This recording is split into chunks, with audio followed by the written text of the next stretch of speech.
Okay. Hopefully this works. And you guys can see me. It seems as though OBS decides that my computer just should not exist. We can hear you and see you. Awesome. Okay. Hopefully the audio is like decent and I'm not blowing it out or anything. Let me know if I am. All right. So let me now the one thing that you would think I would have already prepared for this is the tier list, but I'm dumb and I accidentally refreshed the page that it was on, so I am very quickly adding F tier because the one that I copied from does not have F tier. But okay, we're good now. We're in business. We're in business. So I should be able to set this up. OBS, my beloved.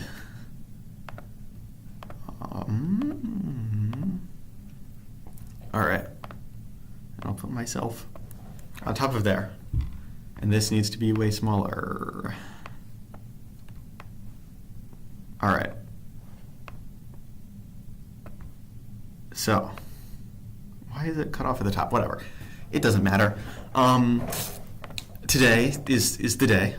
Today we will be, what OS do you use? This is Ubuntu. It's just the most basic Linux because I'm basic like that. I've distro hopped and gone through like 4 bajillion different other Linux distros. It's just normally I do something fancier and less basic than Ubuntu, but every so often I just go back to it because it's just something breaks and I'm like, I need Ubuntu. Just give me Ubuntu, and then it turns out Ubuntu is actually not that great. It breaks too, but it has the appearance of breaking. All right. Yeah. So hopefully that's all there. I also have chat on phone, so I can see all of that.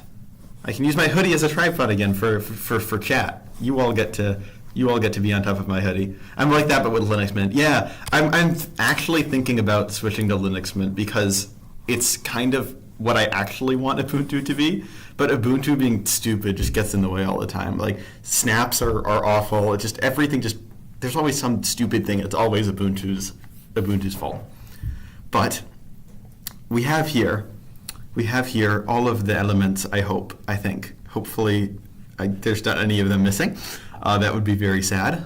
And let me actually, just for a reference, open up the little periodic table here.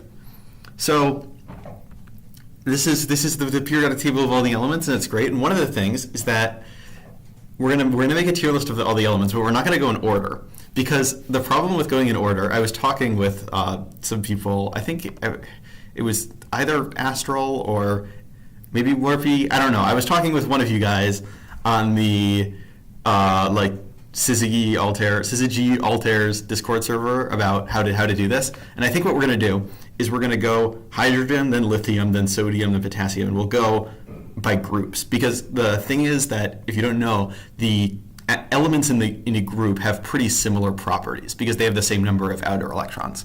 So like these all are the alkali metals. They're pretty similar. Same thing, whereas here these are the chalcogenides. Hopefully I'm remembering the names right. But these are they're stupid names that nobody uses for all of them. Like everyone knows, okay, these are the alkali metals, these are the alkali earth metals, but then these ones just have dumb names. I think this row is the chalcogenides, this is the pnictides. I don't know, but no one ever says it that except like sometimes people will say like chalcogenide salt, meaning you have a salt made of like, one element from over here and one element that's a chalcogenide. But I'm getting already extremely off track. This is a great website. It's just ptable.com. Big fan of it. It shows you all the information too. It did the one thing, it's kind of annoying that it doesn't have. Actually, no, never mind. That's for compounds. Pretend I didn't say anything. I'm just dumb. All right, but yeah, we're gonna go by groups. Partly because it lets us make like little collections because they all have similar properties. The other thing is that the ones at the end are kind of boring. Like once you get to like a little bit of terminology. These ones right here, this very bottom row, is called the actinides. And so like uranium is one of the actinides. But after you start getting to these, like these are like, there's a couple like niche nuclear things you can do with them. And after that, like the only reason for them existing is just so we could prove that they're there and it's cool that we could make them. And then these, the ones that are higher, 104 and higher, are called the transactinides. Not to be confused with the cisactinides. These are the cisactinides. These are the transactinides, and it's just the same kind of thing where there isn't much use for them. So in order to not have the end be the most like depressing, boring end ever, we're not going to go in order. We're going to go by groups. Xenotime at the end. Can you put the S tier choices for a vote in the chat? That's a good idea. That's a very, very good idea. I will totally do that. Although I might forget, so you might want to remind me. But I'll try to remember. All right, so we begin. It begins. The ranking begins. Fear me, elements. We start with hydrogen. And hydrogen is cool. You know, it's very important in astronomy. Halfway through the actinides, everything just disintegrates on neutron creation. Yeah. Okay, we're pausing the start for 1 second to also mention half-lives. So what this table doesn't show is that not all of the elements in the periodic table are stable, right? There's some where there's no possible formation of them that's stable. Bismuth is like right at the edge. So bismuth is technically always radioactive. It's just the half-life. So like how long these bismuth atoms last is like a bajillion, cajillion years. So it's like observationally stable is the fancy term. Like it's so close to stable that it doesn't ever matter. But that's kind of the boundary, and then everything after that starts being, radioactive. And as you get further and further along, generally they last for even shorter and shorter and shorter times. Are you going to do the discovered anti-elements? I did. You might have noticed. I did put positronium on here. So for those of you who don't know, positronium is. Let me do this actually.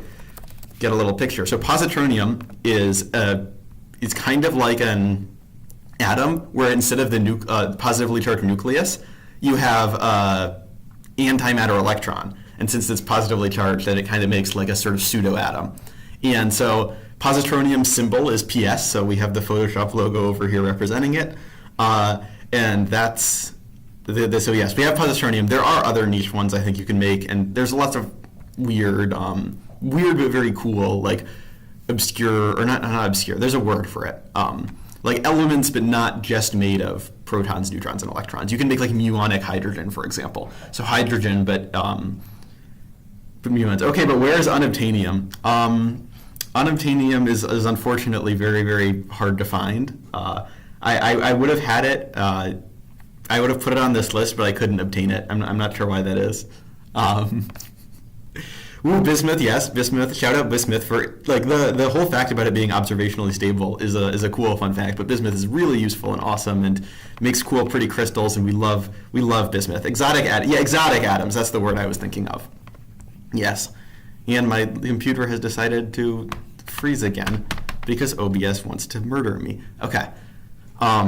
Anyway, we're starting for real this time. We begin with hydrogen. Hydrogen is as a H2, it's a gas that reacts with oxygen very explosively. It's extremely, it's the most common in the universe. It's extremely common for like astrophysics stuff. It's always hydrogen. There's even a little meme, which I know some of you know, which is that the astronomer's periodic table looks like this, where there's hydrogen, helium, and then everything else is just metal. We just call everything else metals.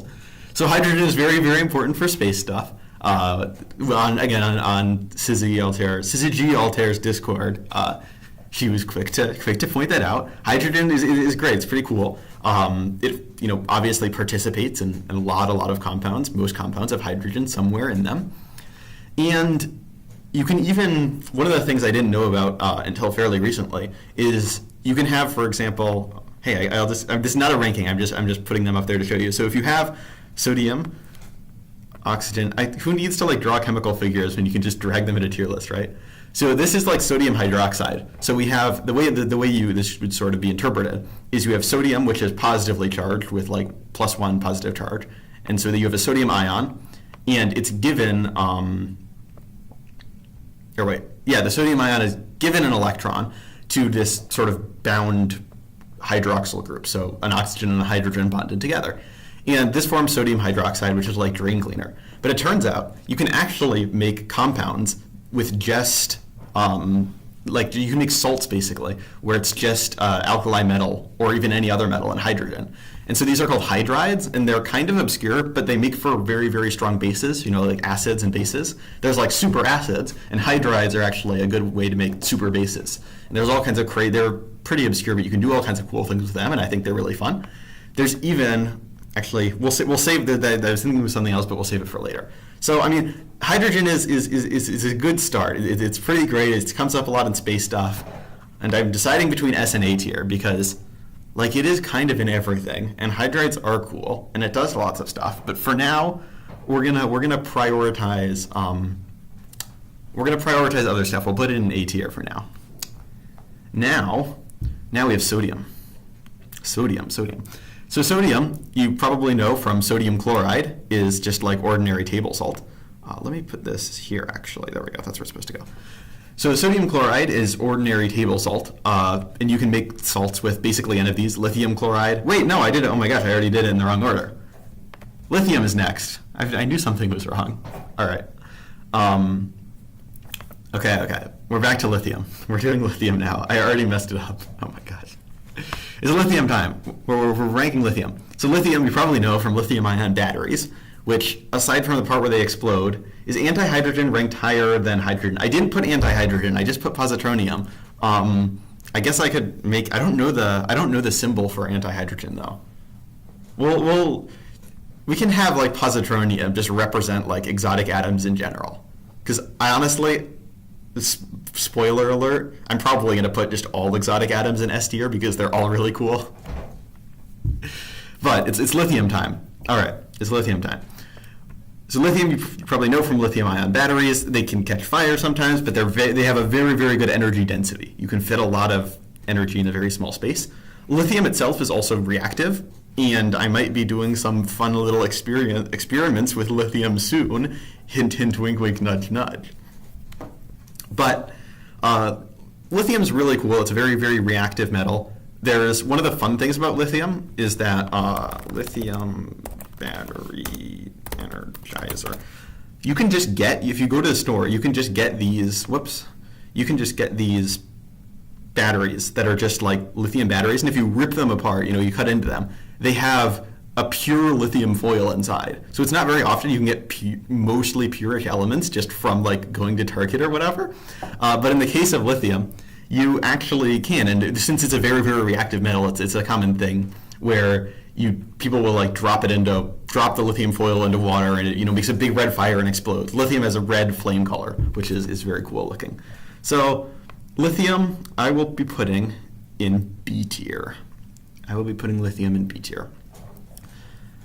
Then we come to what I thought we were doing first, which is sodium.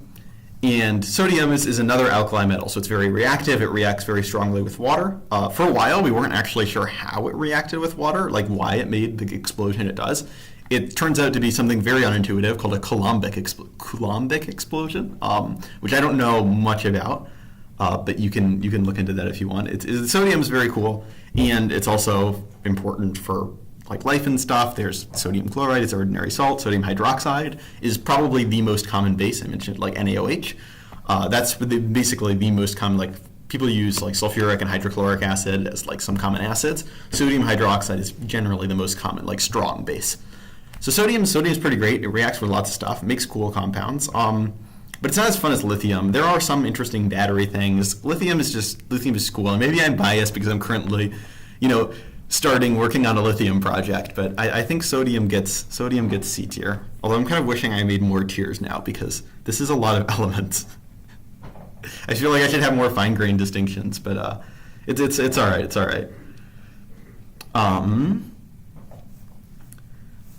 So then we come to potassium. Now, one of the things you'll notice is that generally as we get farther down the alkali metals, they become more and more reactive. So lithium is the least reactive, sodium is the most reactive, potassium is even more reactive, cesium is the most reactive of the alkali metals.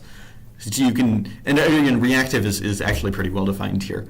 there's the informal definition of how much of an explosion does it make if you throw it into water, but just generally in terms of reactivity with other stuff too. For example, like making lithium hydroxide is, or not even that, like making lithium salts is harder. Wait, did I get this wrong? They're more reactive. It's not just with water. Like the common example to show that they're more reactive is blasting them with water, but they're more reactive in general.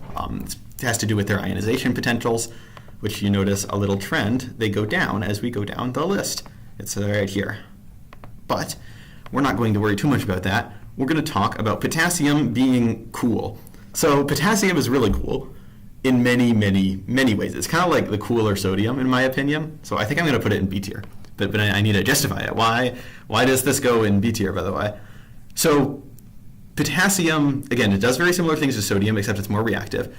One of the fun things about potassium is that potassium-40 is a radioactive isotope that decays via beta plus decay. Or sorry, I lied. It decays in a way that releases a gamma ray. So a very small amount of natural potassium is potassium-40, the isotope. And when potassium-40 decays, it can produce antimatter very rarely, but it doesn't do it all the time, and it doesn't do it directly. So if you watched a video that I made making antimatter, I created nitrogen-13. Nitrogen-13, more or less always, will decay to produce, it will just directly decay via what's called beta plus decay to produce an antimatter electron. Potassium-40 can technically make antimatter, but just it's by a much, much rarer or sort of roundabout process. Where the potassium decays, the decay products release a gamma ray, and a gamma ray is just really high energy light. And so that light has a high enough energy that it can actually create new matter. So what it will happen is it's called pair production, where it creates that you have the photon of light and it splits into a matter electron and an antimatter electron.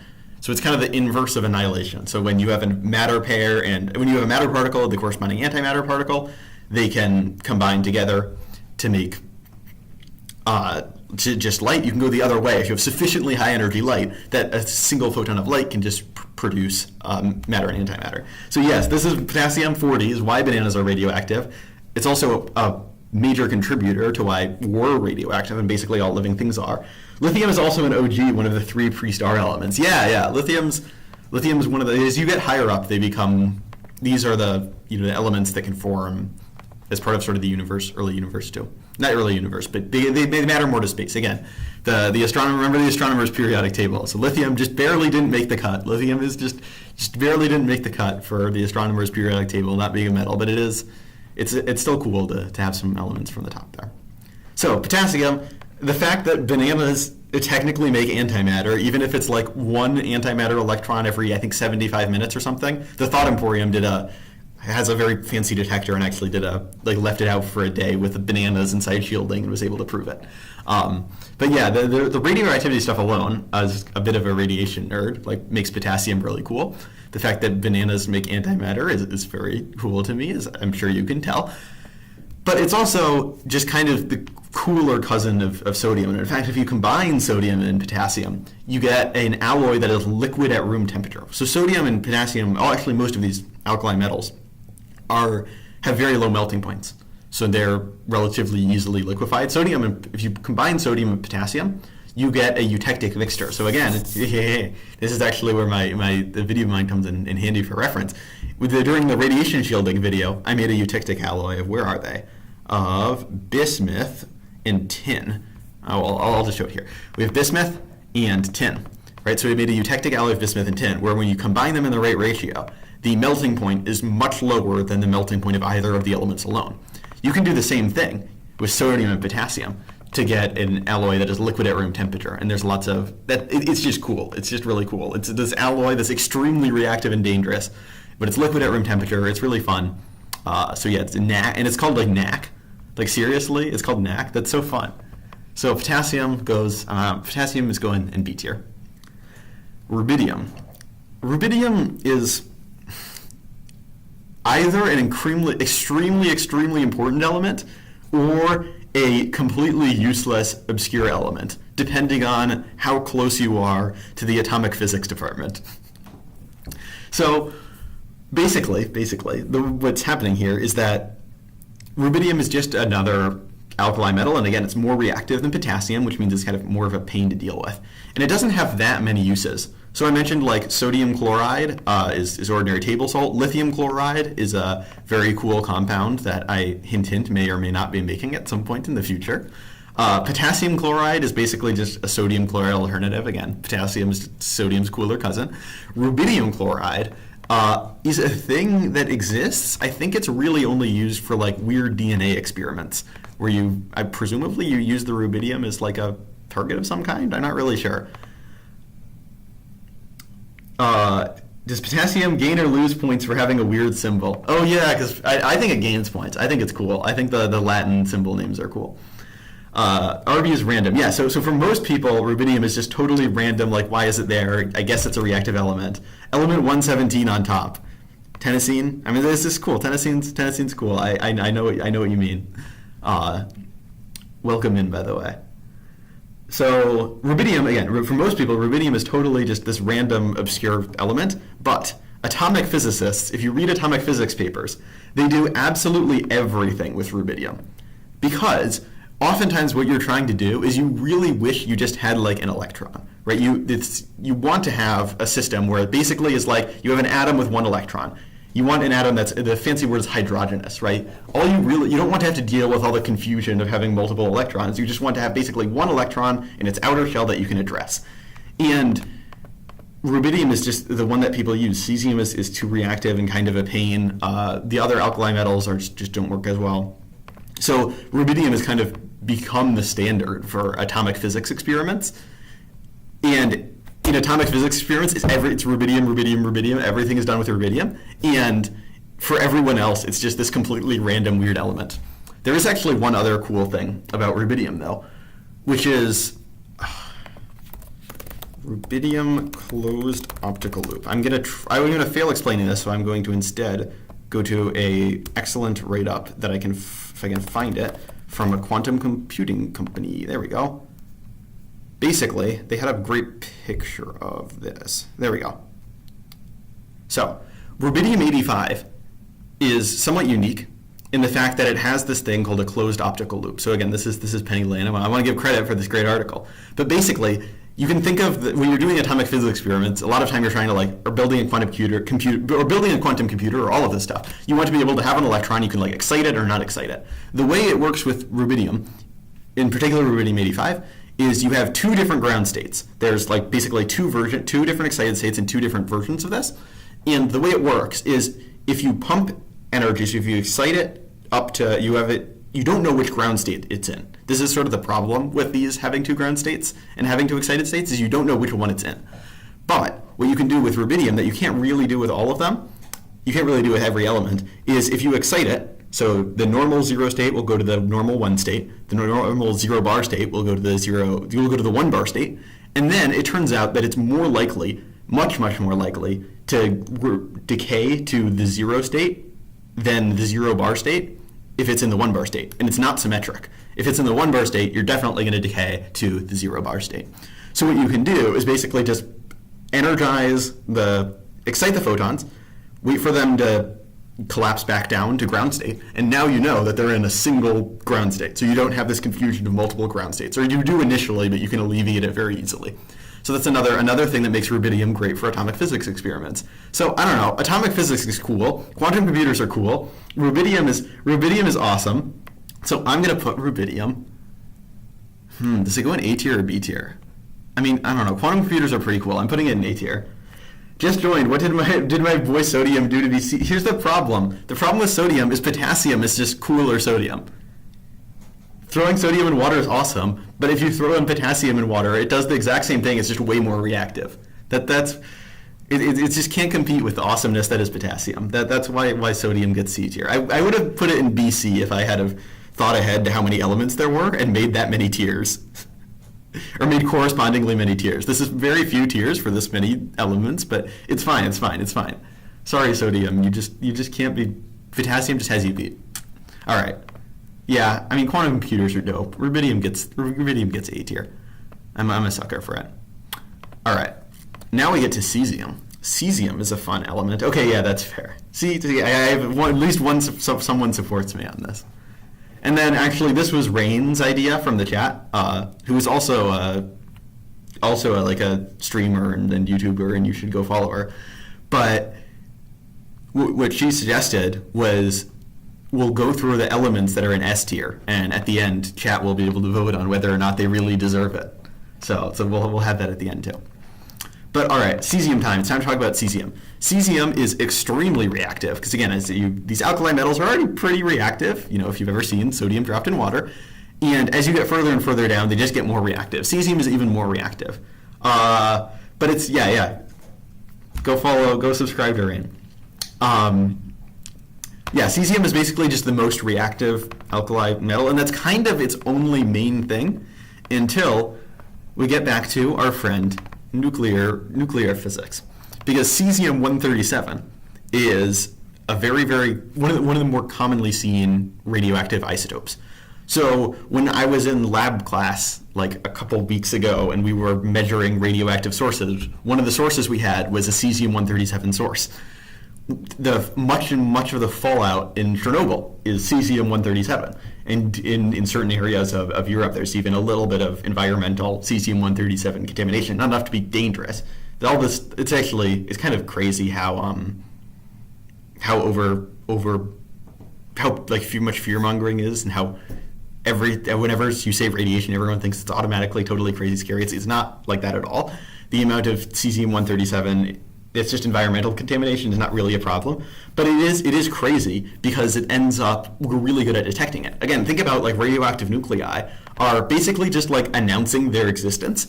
When they're decaying, they're spewing out particles being like, hi, I'm here, I exist. So it's relatively easy to detect radioactive nuclei even when it's a couple of atoms.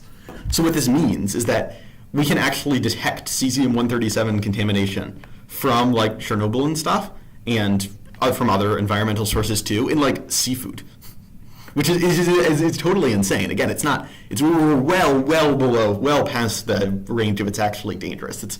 We're well past the point where it's dangerous. We're at the point where it's just barely detectable, but it's crazy that we can detect like a handful of atoms inside freaking salmon. It's wild. So cesium, from a chemistry perspective, is kind of mid. It's kind of cool. It's the most reactive alkali earth metal, but that's kind of its only claim to fame. I know francium is more reactive, but it's the most reactive stable alkali earth metal. Francium is radioactive. But the radioactive forms of cesium are both very useful, but also can have caused some deal of harm. So I think cesium gets D tier. It's just not that great. Sure, it's cool being most reactive alkali metal.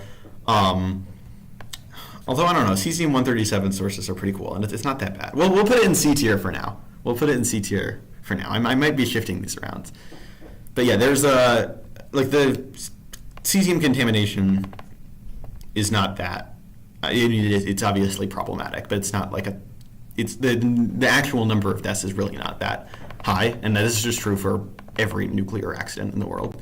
There was something you might not know about, unless you watched Kyle Hill or something, is the Goiânia incident, which was in Brazil. There was a cesium-137 source as part of like a cancer treatment machine, and they basically just like abandoned it. The city would like sit there, like the hospital send a message to the city like months before anything went down that was like, you're in charge of dealing with the bomb.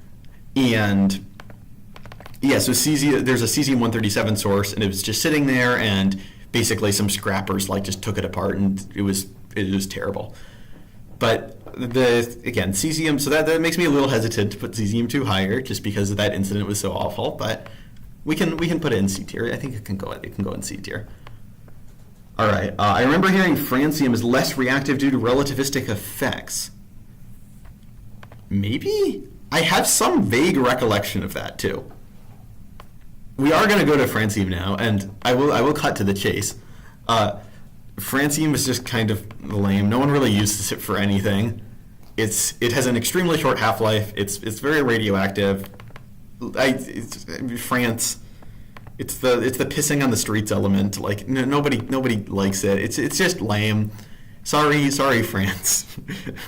But francium is just, I literally can't think of like an actual use for it. If the relativistic effects thing is true, I guess that's kind of cool.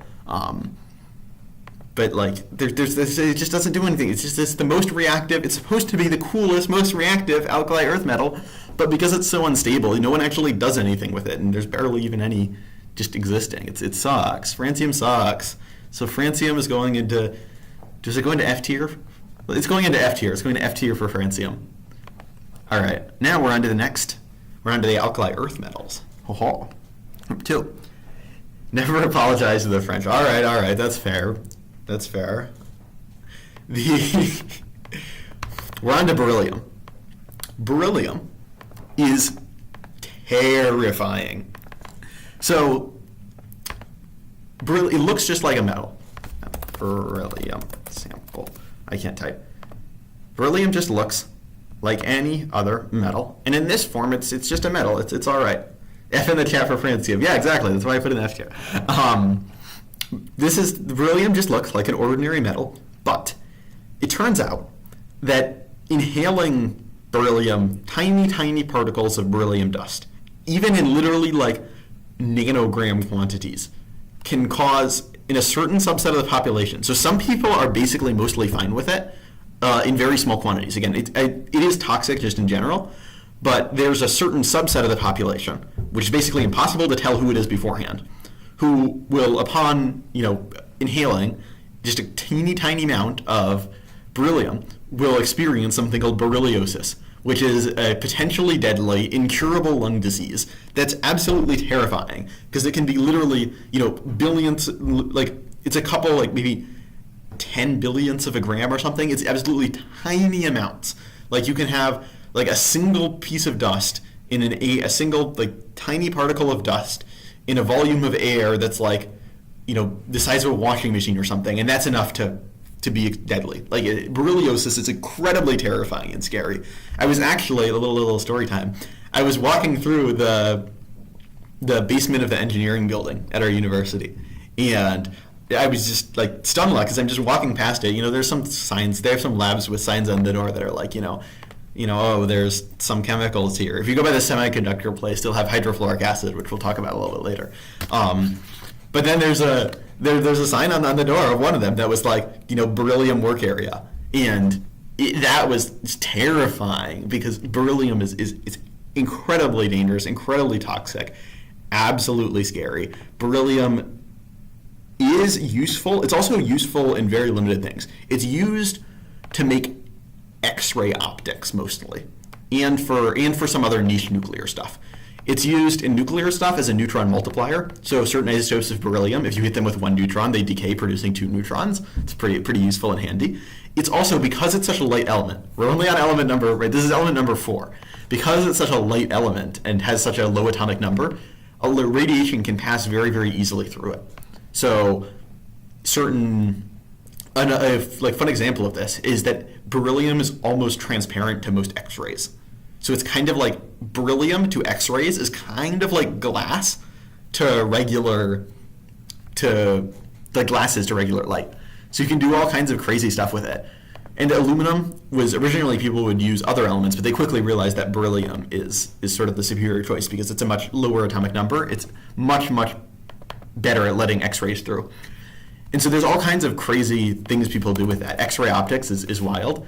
One of my favorite things, I believe it's called a compact refractive lens, where what they did was they took just like a billet of aluminum. So this was just, the first test was aluminum. Later people did this much better with beryllium. And you just drill a bunch of holes into it. This is now an X-ray lens. It's just a chunk of aluminum with holes drilled into it. It's like, what? How is that a lens? But it works as one, because the way glass has hopefully I'm saying this right, glass has a higher refractive index than air. One of them, it's one way or the other way, where the refractive index of light passes, the effective speed of light, not the real speed of light, is either higher or lower in glass or air, and I forget which one it is. But the point is, it's flipped for air and solid matter when it comes to X-rays. So you basically, if you were to look at this, you basically have a bunch of lens elements stacked together. It's really weird. because you have like, here's your X-rays. They're going to go get bent here and then get bent in each of these sections. And you kind of make something that like resembles a lens. X-ray optics are super cool. And beryllium is used for those, which is maybe it's like one saving grace, but it's not enough for me to not put it in. It's not enough for me to not put it in. Frickin', where did it go? I'm gonna put it in S tier. Is it at a high? Did it hear me saying that I'm putting it in F tier, and that's why it hid from me? Where are you? Oh, there it is. There's beryllium. Yeah, you're going in F tier. You can do some cool stuff. X-ray optics are dope, but it's the toxicity is just crazy. Beryllium is also skipped in stellar nucleosynthesis. I didn't know that actually. That's really cool. So even the stars think beryllium is stupid F tier element. So yeah. All right. Next up is magnesium. Magnesium is pretty cool. It's probably the easiest way to start a fire that's very hard to put out. Damn, one use case. I mean, there's like neutron multiplier. You can use it as a neutron multiplier. You can use it for X-ray stuff. You can use it. Nile Red used it to make like very, very bouncy metal. So it was like it was called an amorphous metal, which was terrifying to see someone working with it in a lab that is not specifically designed for beryllium. So that was really scary. It just jumps from helium to carbon. Oh, right. Yeah, so beryllium is lame. Magnesium is pretty cool. One of the fun things about magnesium is it's probably the easiest element to start an extremely dangerous metal fire with. So if you get if you have magnesium basically on fire, magnesium is flammable, and lots of like titanium is flammable too, but it's a lot harder to set titanium on fire. Magnesium is pretty flammable, both in the sense that it's easy to set on fire, and once you do set it on fire, oh boy, are magnesium fires. Like basically all you can do is pour sand on it and wait. Like, so the thing about magnesium fire, and this is true for like a titanium fire too, it's just, again, it's much easier to start a magnesium fire than to start a titanium fire, is you can't pour water on it because the magnesium, especially at these high temperatures, will just react with the water, potentially explosively. So you can't do that. If you try to use a normal like carbon dioxide fire extinguisher, it can actually use the carbon dioxide as fuel for the fire. It's crazy. So you can either use, if you have access to a like professional metal fire extinguisher, they're usually called like Class D fire extinguishers. They're basically just fancy salt shakers too. Like they literally just dump out sodium chloride. It's the same thing as table salt because sodium chloride is so unreactive. They literally just dump it. It dumps a huge amount of table salt onto your fire, and that's really the best you can do. Most of the time you just have to let it burn. So yeah, magnesium metal fires are cool. Magnesium is, but one of the other things I forgot to mention about magnesium fires is they're also burn extremely, really hot. So let's say you're trying to start a thermite reaction. So thermite, we're stepping forward a little bit to the elements. Thermite is the reaction between aluminum and iron oxide, where the oxygens basically just decide that, the screw iron, the aluminum is my new best friend, and they go move the oxygen, so you get iron and aluminum oxide out of that. Thermite is a very useful reaction because you get pure iron out of it, so it's used for like welding and stuff, and for even making pure iron in the first place. And it's also, people love setting it off on YouTube because thermite is extremely hot. The problem is, to start thermite, you need to basically be very, very hot. It's so hard to start thermite that you can actually buy pre-mixed thermite, where all you have to do is just heat it up and then it goes. Because even if there's like a wood fire, is still not going to be hot enough to start thermite. Magnesium burns hot enough to start thermite. So if you're trying to do something like starting a thermite reaction, magnesium, you often first light magnesium. The magnesium burns and that lights the thermite. So magnesium is pretty cool. There's lots of fun chemistry. It plays a role in biology too, and it's used for people setting off thermite on YouTube like that. It's fun. There's lots of cool things about magnesium. I think magnesium is going in. Let's do B tier. Anything can be flammable. I mean, kind of, yeah. Especially with fluorine. Oh boy, we'll get to fluorine. All right, calcium. I have a soft spot for calcium because when I was a little kid, calcium was my favorite element. It's in milk. It's the thing in milk. It's also used a lot. There's like different oxides and hydroxides of calcium that are quite common. So like if you react, I believe it's calcium hydroxide is called like slaked lime, and you can react it with water. It reacts with water, and there's lots of chemical uses of calcium too, but it's not the most common thing. I believe it has some. I've read a couple of nuclear papers using calcium too, so it's actually not. I mean, it's nothing crazy. Calcium metal it's similar to potassium or sodium metal. Calcium metal will actually react with water quite aggressively. It's fine. Calcium's cool, but I think I chose wrong. I think me as a kid was wrong to choose calcium as my favorite element. So we'll put calcium in C tier. C for calcium. Next up is strontium. Strontium has a couple of niche uses. The first, by far the biggest use of strontium until like a couple decades ago was CRT televisions. So one of the problems, basically a CRT TV, let's get back out the whiteboard guy. If you have a CRT, right, it's basically just this big tube. You know, those old big tubey televisions. The way it actually worked is it was a huge vacuum tube, and you had an electron gun at the end, and they basically functioned like tiny, really crappy particle accelerators with a phosphor screen in the front. So what would happen is you would shoot electrons, they would hit the phosphor screen, and they would excite the phosphors, and you would be able to see a color, like they would glow. And that's the very, very simple ideas of how CRTs worked. You could steer the electron beam around using magnets, which would be usually embedded in the sides, although oscilloscopes used electric fields instead of magnetic fields to bend them oftentimes. There's some weird stuff. CRTs are cool. Oh yeah, those heavy TVs. And actually, one of the things, though, is that you're shooting electrons at a target, right? Actually, so this is a CRT. Let me now draw for you the design of a typical X-ray tube. So what you do is you have a little source of electrons here where you basically just accelerate it. So here's your electron gun. You have the whole thing in a vacuum tube, and then you have some kind of target. And when the electrons slam into the target, they radiate, at low energies, it'll be pretty uniform. They radiate just X-rays everywhere. You might have noticed that these are rather similar. And it turns out that at the high voltages that CRT TVs used, they could produce X-rays. This is bad. So, to address it, one of the ways I mentioned that since beryllium is a very low atomic number, it's very good at letting radiation pass through. And X-rays pass through. It's the opposite as you get harder. So if you remember from, again, just for radiation shielding video, bismuth is very good is on the other side of the spectrum. It's very good at stopping radiation. Lead is also very good at stopping radiation because they have such high atomic numbers. Strontium also has a reasonably high atomic number, kind of ish. So what would happen is they would put strontium into the glass. And these aren't super high energy X-rays because, an X-ray machine is designed to produce X-rays. And so one of the other fun things where atomic number matters for this is in terms of what happens when you blast electrons at it. So the target that these were made out of would usually be something with a high atomic number because that basically increases the energy of the X-rays you get out of it. This is just glass, right? You don't need to have, it's not going to create super dangerous high energy X-rays.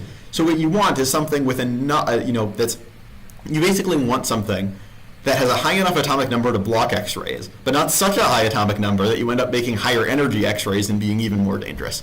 So the one they picked was strontium. I don't know all of the details of why exactly, other than it seems to fit that requirement of being, sort of in the middle in terms of atomic numbers, and I suppose it's somewhat easy to impregnate into a glass. But yeah, so strontium was used. It was the main use of strontium for a very long time was CRT TVs in the glass to keep it from emitting X-rays. You could do lead, but you would have the problem of high atomic numbers and also the problem of lead's toxicity. The other use of strontium is that it makes a very, very bright red flame. So if I can just keep Googling stuff, strontium flame, I don't care about that. It makes this glorious red color. And so for fireworks and stuff, it's used to create a very bright red color. It's also used for Explosions Fire, did a video about infrared flares. Strontium is sometimes used in those too. It makes a really bright red color. It's really cool. Strontium is the flame color of strontium is very pretty. So that's basically it. Strontium it makes cool flare colors. and it's used to protect against X-rays. There's some other niche, super niche material science uses of it. But yeah, ooh, that's pretty. It's really pretty. So strontium gets it gets C tier, honestly. It's propped up. It would normally get D tier because like you have like your main use is just CRT TVs, but the flame color bumps it up one. So we'll give it C tier. All right, now we move on to barium. Barium is an element that is kind of sometimes used for radiation shielding. I tried to use it for radiation shielding, and my radiation shielding was trash that I made with barium, and I made better ones with bismuth later. But, oh no, my computer, there we go. Barium is cool. It's sometimes used for radiation shielding applications. The chemical that I actually used to make radiation shielding out of barium was barium sulfate. And it's actually, because it's non-toxic and a powder and pretty good radiation shielding, it's actually sometimes mixed with water and put like, you have a patient like drink it and then they get an X-ray. You can see where their like digestive tract is, or where like where the barium sulfate is in their body, because it'll block most of the X-rays. So that's barium. It doesn't do that much interesting. I think it's our first D tier. I think barium's our first D tier. I don't know. It failed me. Barium failed me. All right. Next up is radium. Radium was instrumental to discovering radioactivity. It also was instrumental in us figuring out that radioactivity is very, very bad for you. Because, long ago, when people were first figuring out this stuff, there was a bunch of dumb quacks who were saying that, radium is good for you. And thankfully, a lot of it was just fake because, again, they're quacks. But there were people selling, if you think of radium, you might think of, radium water and all this crazy stuff that they had that was just irradiating people. And radium has a very interesting history, but these days it's mostly just known for being a radiological hazard. So I think radium gets D tier. All right, that completes the alkali earth metals. We are now into the transition metals. We begin with scandium. Scandium, so the way I'm going to do this is we're going to break from the following the groups thing a little bit, because here's where we sort of get different orders. So scandium, we'll do scandium and yttrium. These are sort of, people call them like pseudo-rare earths. So generally, these right here are the rare earth elements. They're also called the lanthanoids. These are not exactly the same classification, and they're not actually that rare. That's a whole thing. But what we'll do, scandium and yttrium, no one can really agree. They go here in the periodic table, but they have a lot of the same properties as the lanthanides, so no one knows exactly where they go. It's fine. More like scandium. Yeah, no one knows exactly where scandium goes. Scandium has basically, I'll also cut to the chase, scandium does not have that many uses. Its main use is for you can mix it with aluminum and certain kinds of steel to make incredibly strong alloys that the military uses. But it's really, really expensive. It's basically just used for making missiles and stuff. And there's some kind of there's one paper that I read that this is where we were really clawing for interesting stuff. Is you're there's one paper which showed that scandium carbide is a material called an electride. So what that means is that electrides are so cool. Normally, if you have an ionic compound, right, you have some atoms over here, which are your positive atoms, and some atoms over here, which are your negative ones, and they're bonded together by electrical attraction. And what's called an electride is when you have, let's say, here's our scandium carbide. This was the positive one. Just electrons, just free-floating electrons by themselves, acted as the negative part of your ion. Is super weird. Transmetals. Yeah, these are the transition metals. These are the transmetals.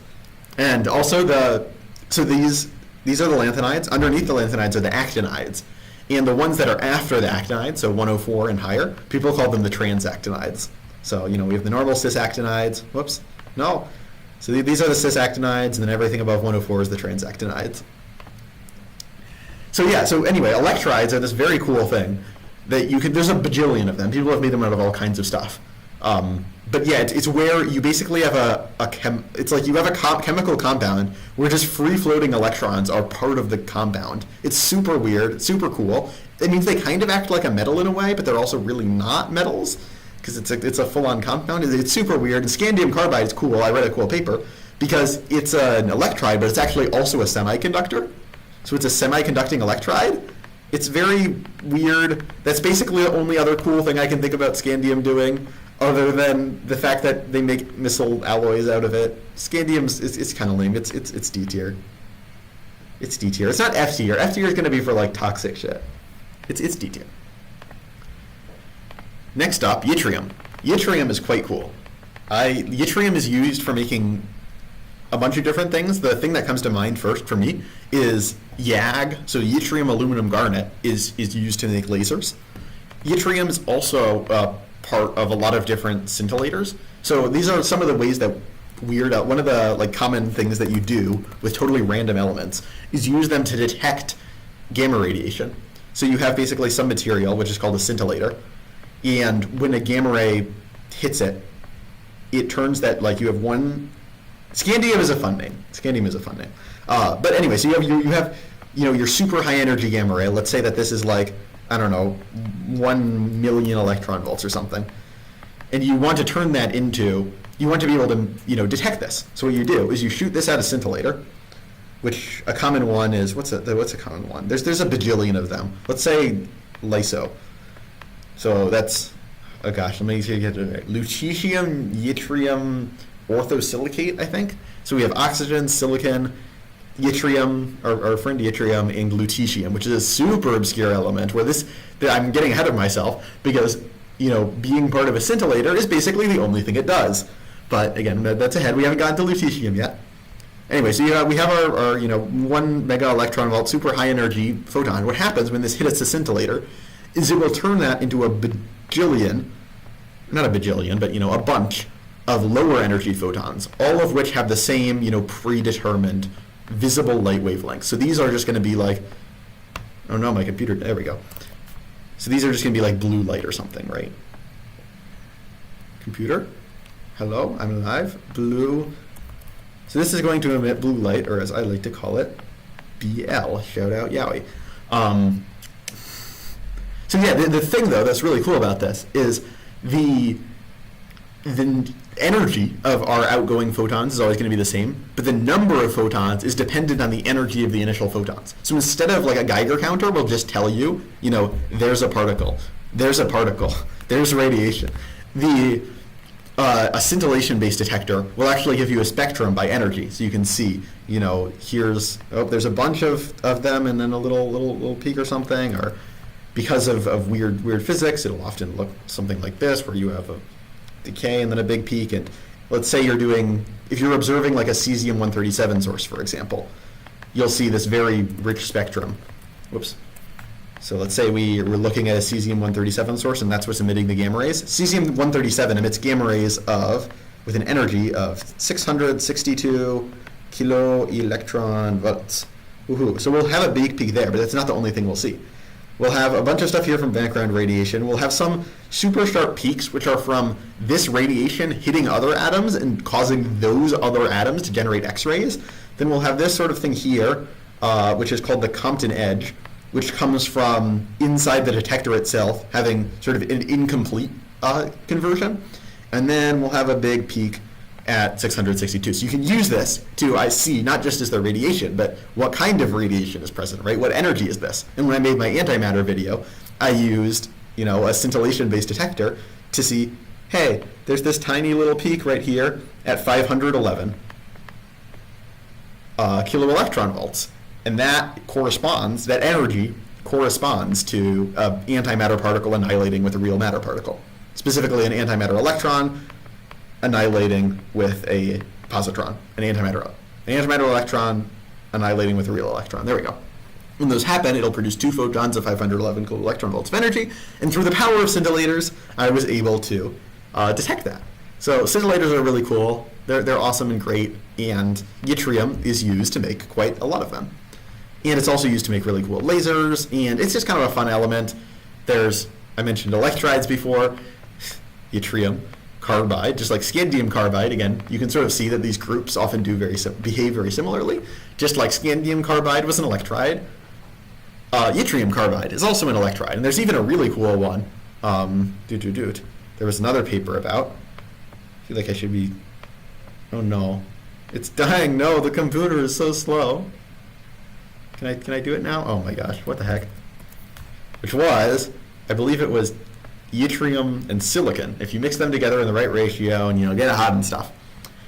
This is an electride, right? So it's a compound where part of the elements of the compound are actually not elements, they're just electrons. And it's actually air and water stable, which most electrides are quite reactive and not at all. So that's another cool yttrium thing. Yttrium is used in loads of niche material science stuff, but it's always fun stuff. It's always lasers or stable electrides or scintillators or something really cool. Yttrium is pretty great. Can I find it? Yes, I can. Oh, hey, it was sitting next to lutetium. How funny, since we were talking about lutetium-based scintillators. But anyway, yttrium's pretty cool. It's going in B tier. All right, now we have to make a fork in the road, I guess. I'm not really sure how to... Actually, yeah. So let's go on to the lanthanides. It's time for the lanthanides. I keep clicking on accidentally. I really like the lanthanides. The lanthanides, in my opinion, are underrated and awesome. And I'm kind of, maybe at some point I'll actually do it, but if you were there for the charity live stream I did, that was all about samarium, which is one of the lanthanides, and showing that it has its magnetic properties will basically, no matter how hot you get it, unlike basically every element ever, samarium's magnetic properties, no matter how hot you get it, they just stay there, they just persist. And that was a super fun live stream, so I have a connection to samarium, and we'll get to samarium itself specifically. But I also, I also got a bunch of other rare earths, or not, I'll say rare earths and lanthanides mostly interchangeably here, even though that's not technically rigorous, but whatever, it's fine. This is a live stream, not a paper. The lanthanides are really cool. They're kind of underrated, and everyone thinks they're kind of boring and lame, but they do really cool stuff, and they're great, and I have a couple other ones that I will be, at some point, making videos and maybe live streams about. So, we begin with lanthanum. Lanthanum is probably among the lanthanides one of the more boring ones, but that doesn't mean it's boring. It's actually really cool. So, lanthanum chloride is basically these are weird elements, right? You probably haven't, unless you do chemistry or physics, you probably haven't heard of a lot of these. Cerium is sometimes found in lighters. The strike lighters where you strike it against a thing and it makes sparks that make the thing. Those often contain a large amount of cerium, and sometimes these other elements, but not for these elements specifically. It's just a random mishmash of them, and you don't actually care that it's neodymium. It could have been entirely cerium, and the lighter would still light exactly the same. Anyway, lanthanides are really cool. Lanthanum a lot of lanthanides make pretty colors, in the sense that they're fluorescent. So you can excite one of the electrons by hitting it with UV light, and they'll make make a cool color and it'll glow. Lanthanum doesn't really do that, but it makes up for that a little bit for the fact that you can just buy it at Home Depot. These are super obscure, lanthanide elements. Normally, they're almost never used in consumer products. But lanthanum chloride, it turns out, forms very insoluble complexes with phosphates. So I know that's a lot of jargon. But basically, when lanthanum chloride, which is just lanthanum, bound to 3 chlorine atoms, when it comes into contact with phosphates in your pool, it will bind to those phosphates too. A lot of these compounds are exhibit a lot of these metals, so transition metals too. We'll talk a little bit more about complexes. But lanthanum chloride will form complexes where it'll sort of incorporate those phosphates, and it'll be that complex is insoluble in water, whereas the phosphates normally are dissolved in water, and it'll fall out and just sort of go at the bottom. And so you can buy it in Home Depot. You can buy lanthanum chloride in Home Depot as phosphate remover for pools, and I may or may not have, and may or may not be doing some cool things with it. But you can make you can mix it with glass to make IR, glass that doesn't let infrared through. You can do some weird niche material science stuff with it. Because it has a fairly high atomic number, it's also I read a cool paper where they made glass with lanthanum to basically make like radiation shielding glass. There's lots and lots of elements you can make radiation shielding glass out of, but this one happened to work pretty well. And it's also a fun case of where normally the fact that lanthanum, doesn't fluoresce and doesn't make cool colors is kind of boring and lame. But if you're trying to make a clear piece of glass, it's actually quite nice. So lanthanum is pretty cool. I think it's not the coolest. It's definitely not the coolest of the lanthanides, but I think it gets a lot of flack for being a super lame element. And Explosions in Fire, actually, the reason I know that you can buy it at the hardware store is because Explosions in Fire, the wonderful YouTube channel, made a video about like, hey, look, I have some lanthanum chloride, and then basically just proceeded to shit on how stupid lanthanum is for the entire video. They basically made the whole video about how boring and lame lanthanum is and how you can't do anything with it, and it's just the lamest lanthanide and the lamest element, but it's really cool. So I definitely feel like lanthanum gets way too much flack. It's not the coolest lanthanide, no. It's not the coolest element, no, but it does a lot of fun stuff. So lanthanum, if I can find it, there we go. It's getting B tier. Actually, that seems generous. Well, we'll give it C tier. We'll give it C tier. It's definitely not like F tier or something like Explosions in Fire would have. Silly Tom. Lanthanum's awesome. Lanthanum's cool. It's getting C tier. All right. Next up, we have cerium. Cerium is also not that interesting among the lanthanides. The first two lanthanides are kind of the lamer ones. It's used sometimes for lighters. It's one of the most common. So I mentioned that these are called the rare earths. They're actually not that rare, but they're extremely difficult to separate. So it's not that hard to get, to go mining and get some of these elements. The problem is that separating out the different components, separating out your neodymium from your praseodymium from your cerium, is extremely hard and energy intensive. So there's basically one big mine in China where they all come out of. They've been trying to build one in the US for a while. It's a mess, but anyway, cerium is one of the most common ones of those. It doesn't do that much interesting. It's sometimes used as a dopant. So one of the fun things, I mentioned yttrium, and I mentioned that yttrium aluminum garnet is used for lasers. So you have yttrium aluminum garnet. It's basically it's this crystal, and it's used for lasers, but it's also used if you dope it with cerium. So colon is just the notation for saying we're putting a little bit of cerium in here. So we have our main thing is this clear crystal, this yttrium aluminum garnet. Inside that, we're going to add a little bit of cerium. So we have, you would write it like YAG:CE. This turns out to be a very useful compound as a phosphor. So if you hit this with blue light, it will create pretty good white light. This was a huge deal because one of the most important things as it comes to, incandescent light bulbs suck, fluorescent light bulbs are better but still suck. We need good lighting that's also efficient and not going to destroy the environment. LEDs are awesome. The first thing that we needed for white LEDs was to make blue LEDs because basically, you have higher energy. Here's our spectrum of photons by energy. So you have, light will have some sort of spectrum where it'll look like that or something. I don't know. So this would be like purple, right? You have some blue, which is very high energy, and some red, which is very low energy. If you want to make white is basically just a combination of, as many of these as possible.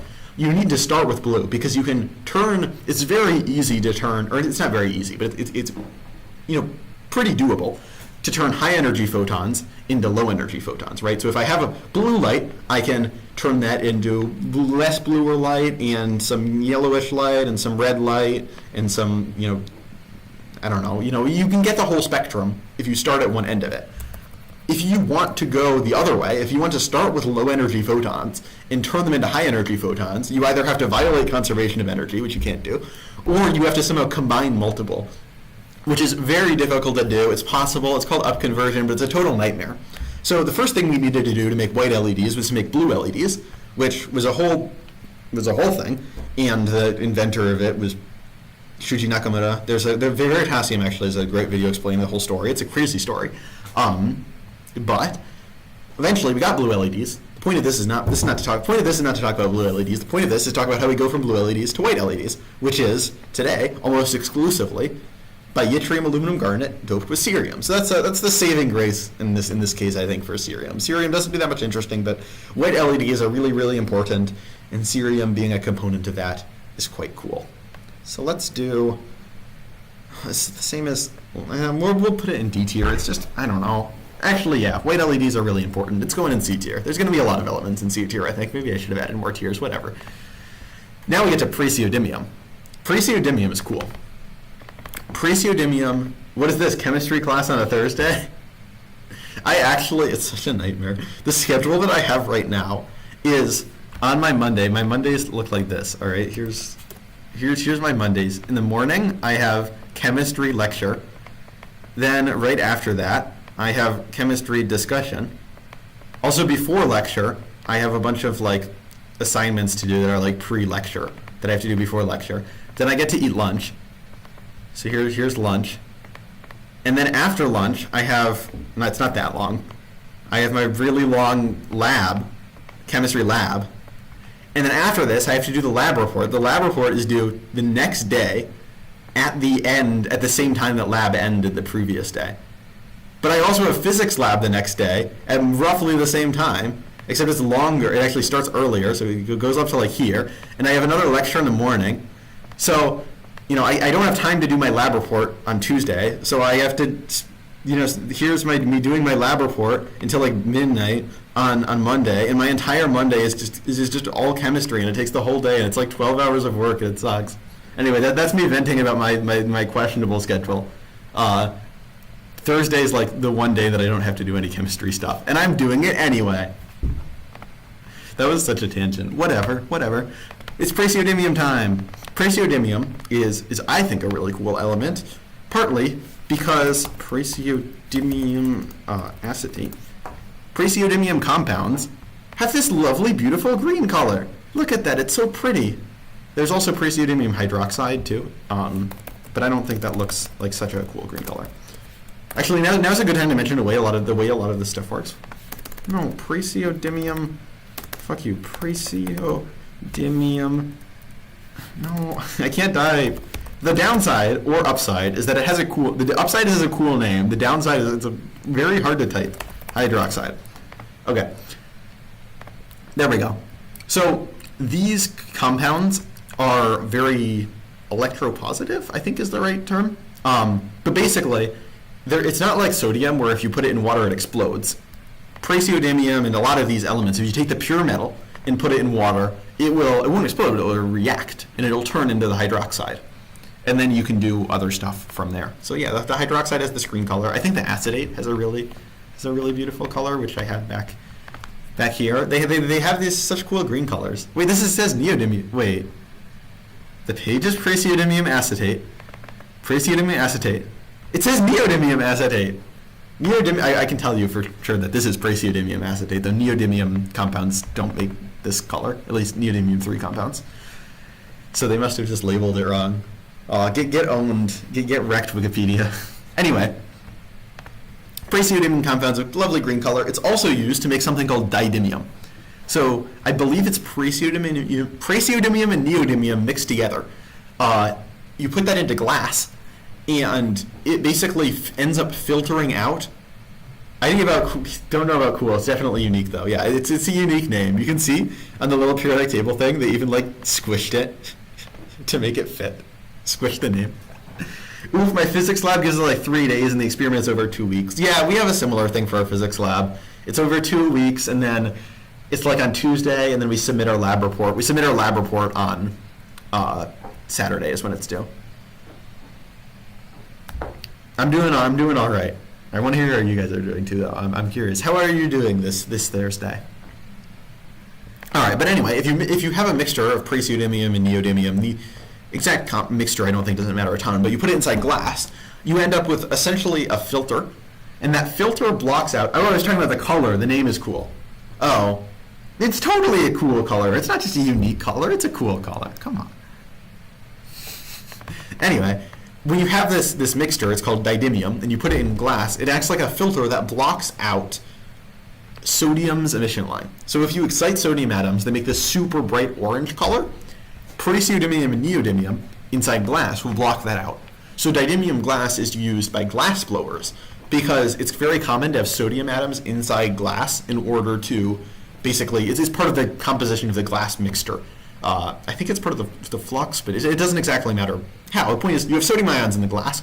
Sodium, when it's excited, makes this super bright orange color, and flames will do that. The flames will excite the atoms. And so you have this super bright orange flame that normally you can't see what you're doing through. But if you wear these glasses, they will block out. You make glasses out of this didymium glass, and it will block out the sodium emission line. You'll be able to see what you're doing. So it's a very cool usage of this. And the reason it's called didymium, actually, I believe, is because people for a long time thought these were the same element. And then they realized that actually, it's two separate things, because neodymium is like the new dymium, right? So for a long time, people thought these were the same element, but they're not. So praseodymium, I think, is pretty cool. It doesn't have a bajillion uses, but it's still pretty fun. I don't know. I kind of put it in the same category as these so far. Neodymium is maybe the one rare earth that you probably recognize the name of because of neodymium magnets. Neodymium magnets are not the bestest magnets, but they're the bestest magnets that don't cost $1 bajillion to make. So neodymium magnets are pretty great.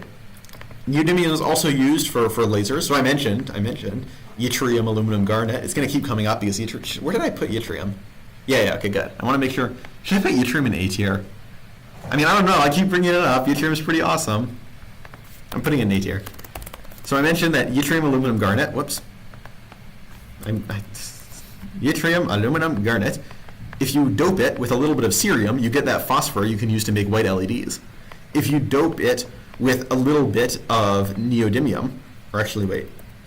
For some reason, we write it like this. But if you dope it with a little bit of neodymium, you get a material that's great for making lasers out of.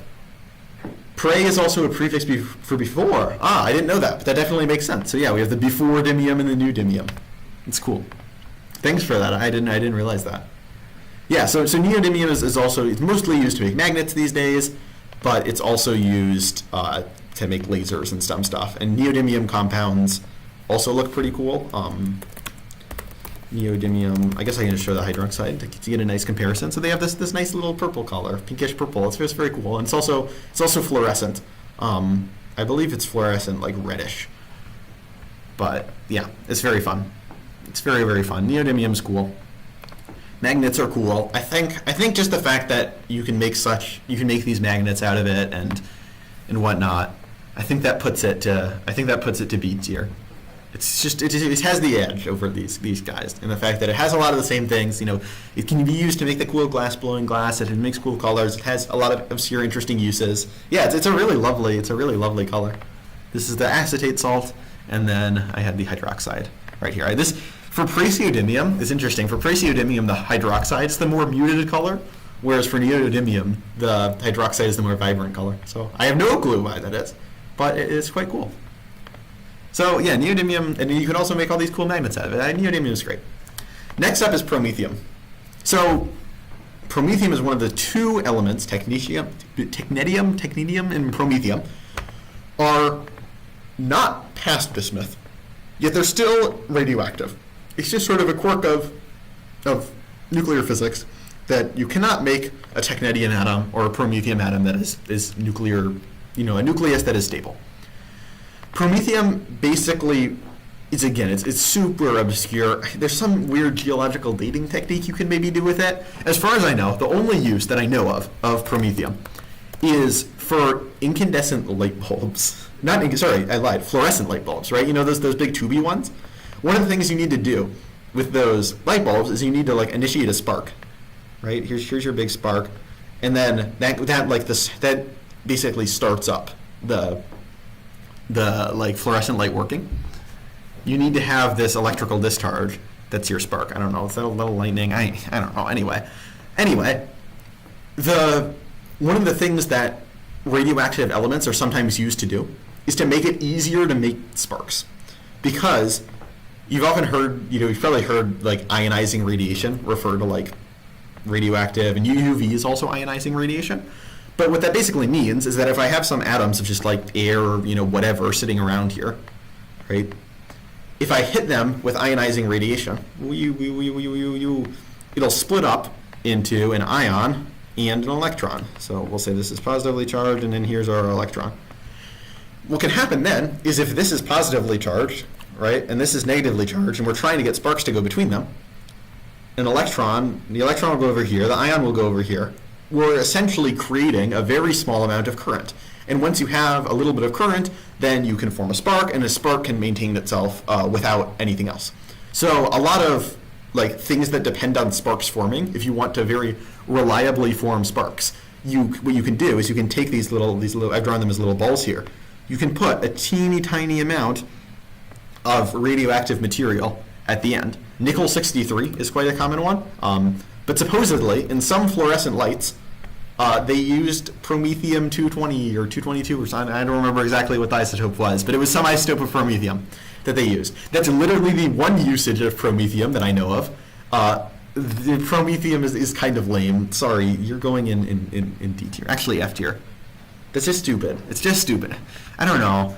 I feel like F tier should be reserved for things that are like stupid and toxic. D tier is either just stupid or like stupid and toxic but interesting. F tier has to have. Let's do this. Yes, right. Yeah. F tier has to have all three bad things. It has to be toxic, it has to be stupid, and it has to be uninteresting. Like radium is toxic and kind of stupid, but it's interesting. It's interesting. Promethium is. I mean, I guess it's toxic too. It's just there's never really any accidents with promethium because no one ever does anything with it. We're going so slowly. Oh no. Samarium. I did an episode about it. It has this cool magnetism stuff. Samarium's awesome. It's also used to make other kinds of magnets. So neodymium magnets are the strongest magnets. Samarium cobalt magnets are like the second strongest magnets. And samarium cobalt magnets are, they're not as strong, but they're much more, they can take heat much better. So magnets have this thing called the Curie temperature, which is very, very cool actually. So if you have like a magnet, what that basically means is all of the spins so atoms can have spins, which sort of makes each atom it's vaguely like that has a little internal magnet, and the spin is which way it's pointing. It's not exactly like that at all, and quantum physics is hard, but if you have all the spins aligned, and what we can also have is these, okay, I'm back in POG, hydrogen is top tier, yeah.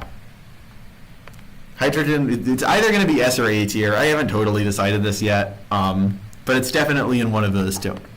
Anyways, so ferromagnetism, which is like the way, what makes a magnet actually a magnet, is when you have all of these spins are like connected to each other. They're all interlinked in such a way that makes it so that they're basically stuck. Because if you can imagine you were randomly to be like, no, this spin is going to randomly rotate that way, it would feel an influence from all of its nearby friends to go and turn back this way. So that's what keeps magnets, that's how magnets keep staying as magnets. If you get to a high enough temperature, though, the way it works is as you have, here's is it a magnet versus temperature, right? This is the stupidest graph ever. But at low temperatures, right, you'll have it where, yes, it's a magnet, and there'll be some temperature where you have this immediate sharp transition to not being a magnet. Because at some point, you go from, okay, one deviation will cause it to, diverge from the rest and it'll realign, to suddenly having so many deviations that the whole thing just falls apart. So there's the one very specific temperature where this happens. This is called the Curie temperature, and samarium cobalt magnets are useful because they have a much higher Curie temperature than neodymium ones. So they can take heat much better. And so I think they're used in electric cars sometimes too. Anyway, samarium's great. I love samarium. And that was the first live stream I did was about samarium being awesome, and samarium was awesome. I think it goes in S tier. Should yttrium go in S tier? I mean, I keep talking about it. Yttrium's pretty cool, but I think it'll stay here for now. All right. Next up is europium. I mean, europium is all right. It has europium. It has really cool fluorescence, so it's used in CRTs and other things when you want to have phosphor that will emit red light. So if you want something where you can energize the electrons and it'll emit red light. Europium is kind of your go-to for that. I believe it's actually used on euro notes, euro, the currency, euro banknotes. Let me see if I can find it. Yeah. So there's it glowing red. And one of the cool things you can do with these rare earths is because it's not a compound or anything, it is actually just a pure ion by itself. So the europium 3+ ion. So that's europium in its 3+ oxidation state. You could have it by itself. You could have it in an oxide and it glows red. You could have it inside glass and it glows red. You could have it floating in, your super fancy magneto-optical trap doing crazy atomic physics experiments, and it would glow red. So you can do all kinds of things. The fluorescence is very versatile. Europium doesn't do that much interesting. It does, there actually is one thing here. There is one thing here I want to get to. Europium has a similar kind of magnetism behavior to samarium, but it's the other way. So samarium basically has temperature-independent paramagnetism at high temperatures. After you get past a certain point, that it just doesn't care and it can take any heat. Europium is the opposite. It has temperature-independent paramagnetism at very low temperatures. And the other thing is there's something called the europium anomaly. The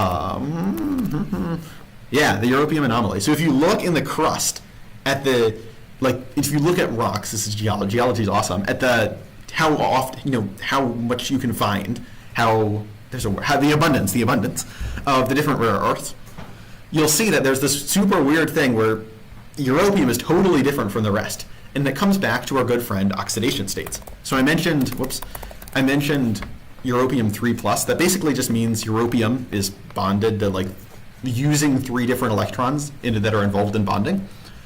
Europium, it turns out, can also form 2+ compounds much easier than the rest of the rare earths, and that's what causes this anomaly. So europium's pretty cool and interesting. The europium anomaly is kind of fun. Where did it go, though? That's a good question. Where is it? There we go. It's right there. So I don't know. I think it goes with the other cool but not that great lanthanides in C tier. Ugh. This library is going to close in 15 minutes. Frick. And I'm so not far through. Is this going to have to be a 2-parter? This might have to be a 2-parter. Let's get through the lanthanides. Let's do this. Let's get through the lanthanides, and then maybe we can make this a part 2. Gadolinium. Gadolinium has the lovely distinction of, we're getting the cooler lanthanides now. Are you a chemist, by the way? I'm not sure. I'm either doing chem or physics. I'm not sure yet. I'm just an undergrad. Gadolinium is, so I mentioned paramagnetism. Ferromagnetism is the thing I talked about before, where there's all the magnetic spins are aligned and they depend on each other in such a way that it keeps its magnetism. Paramagnetism is just the spins align in external magnetic fields. When I was doing the samarium video, I talked about paramagnetism. Gadolinium has basically the strongest I lied. Not really. Physics is better. All right. I'll take that in mind. Gadolinium, I don't think it actually has it's hard to measure these things exactly because there's different ways to measure it. Gadolinium has among the strongest paramagnetism, and so that makes it really easy to detect inside MRIs. So it's sometimes used in contrast agents, as a contrast agent in an MRI. So you inject it into the patient, and you can see where the gadolinium is very easily because it'll make this, super bright signal being so paramagnetic. I don't think I've ever heard someone actually say gadolinium before. Yeah, again, these are mostly pretty obscure, but they're cool. So, I don't know, gadolinium is fine. Gadolinium is fine. Where did it go? There we go. We'll put it there. Does it go higher than neodymium? No. I second that physics is the best. All right. I mean, I am leaning towards physics. I'll say that. Terbium. Terbium has the very cool property of it's the easiest element to induce a helical magnetic state, where the spins form like helixes, which is kind of fun. Other than that, it's not that interesting, but I don't know. I think that's pretty cool. We're just putting them all. Actually, no. Helical magnetism is really cool. You're going in there. Dysprosium. Dysprosium is I don't know of many things that you can do with it. Lame lanthanide. Holmium. Holmium, I believe, is actually the most paramagnetic element. It's used in some weird optic stuff, and for making really strong magnetic cores. I don't know much else about it. It's kind of fun. You're going here. Erbium. Erbium is used in making some glass. It's used for, I mentioned upconversion. So if you want to there's lots of different ways where I have one high energy photon, I want to turn it into a lower energy photon, but what if you want to go the other way? What if you want to combine multiple low energy photons to make a high energy one? Erbium is your best bet for doing that, so it's used in lots of weird infrared optics. Eagerly waiting ytterbium. We'll get there today. I think we're going to cut it at the end of the lanthanides just because I really have to piss, and also the library is closing in 10 minutes. You probably only needed to know one of those things. I probably could have just told you one of those things. Anyway, erbium gets up there because it's cool. Thulium. Thulium is element 69, so that is an automatic S tier. It's really not that useful. I read a cool paper where they used it for analyzing water samples, but the fact that it's element 69 makes it automatically S tier. Ytterbium. Ytterbium is used for some laser stuff. It's also used as a codopant for upconversion. So you can have the erbium do the upconversion, but the ytterbium is often used to absorb light that it can be that then can be used for other stuff. So it's kind of like a sensitizer in that way. Ytterbium absorbs some of the light, and then erbium does the actual work. It shows up in laser stuff. I mean, it's cool. It's not the greatest element ever, but I think I'll put it in B tier. I think it's deserving of that much. Last of tonight, we have lutetium. Now, I kind of already blew the whistle on this one. Lutetium is an extremely obscure element. I really like the name. I think lutetium is such a cool name.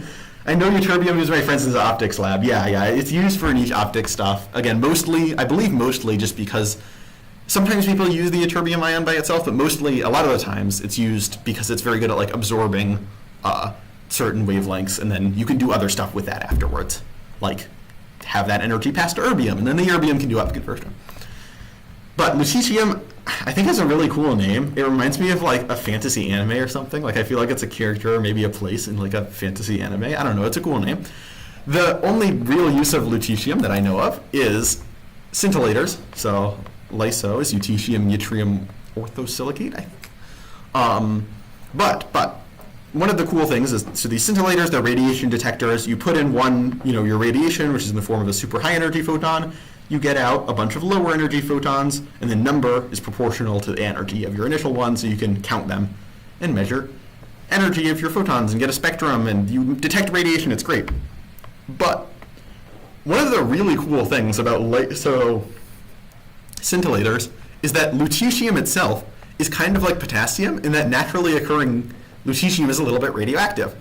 So lutetium 176, there's a little bit of lutetium 176 in naturally occurring lutetium, and this is a radioactive isotope. And what this means in the context of your radiation detector is you have, no matter what, even if you have a perfectly shielded lead box, you'll have little peaks for the lutetium isotope because there's a radioactive substance inside your radiation detector, which is either a blessing or a curse. If you're trying to let's say you're trying to detect something around this region, especially if you're trying to detect a small amount of this is a huge pain, right? Because you now have random noise in this area. You can subtract it from background, but it'll still contribute to variance. You still have, noise from the fact that the radioactivity is not, radioactivity is a random process. But this can be actually very useful because you can use these to calibrate. You have a built-in calibration source built literally atomically into your radiation detector itself. Oh, it's for calibration, yeah. So, it's in some specific cases, if you're trying to measure in this region, it's a huge pain. But if you're doing something like LISO is very, very commonly used for PET scanners. So PET scanners are really awesome. You have an isotope inside someone's body. You're trying to, basically what it is you have some kind of radioactive isotope, which is going to decay in a way that emits antimatter electrons. And you have some kind of tag, right? So you have some kind of basically receptor. So this sort of tag is going to go somewhere in the body where you want to observe. So let's say you want to find out where X chemical is. You make one of these where it bonds to X chemical. So it'll go in the patient's body, find X chemical, and now this radioactivity acts like a little detective, and the radioactivity is sending out a signal saying, hey, there's X over here, there's X over here, and the really cool thing about PET scanners, though, is why do you need to make antimatter electrons? Why not just make normal, radiation? Is because when an antimatter electron hits a real electron and decays, I've mentioned it returns. I'm programming brained. It releases two photons. It releases those two photons exactly perpendicular to each other. So if you have a sensitive enough detector, again, LISO is very commonly used for these detectors, you can say, oh, this detector went off and this detector went off at exactly the same time. That means that there must be somewhere along this line is where the radiation source is. Whereas all you can do with a normal detector is just take a bajillion measurements and then see where there's the most of it. All you get is hotter or colder, and even then you have to take a bunch of measurements to find that out. So this lets you put a very small amount of radioactive. You're still having to put a radioactive substance inside a person. And well, what we do in PET scanning is generally not that dangerous, and the risks are carefully considered. You want to minimize that as much as possible. So literally using antimatter, using radioactive isotopes that generate antimatter is a very, very cool way of minimizing the need for actual radioactivity. But yeah, so LISO is very common. It's kind of the standard now for PET scanners. So I'm giving it boosts for the fact that it gets a couple points of boosts for the fact that PET scanners are awesome. Because I mean, come on, you go. Do I do A tier? I mean, they are really cool, but they're just pretty niche stuff. Do I do A tier or B tier? I'll do B tier. I'll do B tier. They're cool, but they're not. Although I put rubidium there. Yeah. Okay, we'll do this. We'll put it in B tier. That's pretty fun. I'm actually not mad at this. I thought I would be looking at this at the end and be like, oh god, what did I do? But this is actually, I think, a good position. We're probably close to him. More than halfway through, are we? It's hard to tell because we didn't go in order. This is the downsides of not going in order. No, we're not halfway through at all. Okay, I needed to go faster. I've been explaining too much stuff. Well, I'm going to get kicked out in 7 minutes. And I think this is a good stopping point. So let's call it here, and I'll do a part 2 at some point, maybe over the weekend, although I have a paper to do. We'll see. At some point, I'll announce when we're doing a part 2. But hopefully you guys had a little bit of fun. And yeah, this is the tier list we got so far. So I think that's all I have for today, unfortunately. I really did not think it would take me this long. It's okay, we got a lot of fun ones to come though. Noble gases are cool. Yeah, I don't want to spoil too much. There's fun ones to come. But yeah, I think this is what we got. So I'm going to go here and I guess end the broadcast. It was very fun. I'm glad you guys had fun. Again, there will be a part 2. There will be a part 2. So yeah, I should make a little thing that's like, see you in part 2. Thank you for the stream. I'm glad you liked it. I am very, very glad you liked it. That's all. Again, I'm doing this because it's fun and I want to have fun conversations and stream and stuff and hear about cool things. I had no idea that prey meant before in Praseodymium. That's so cool. But yeah, see you in part 2.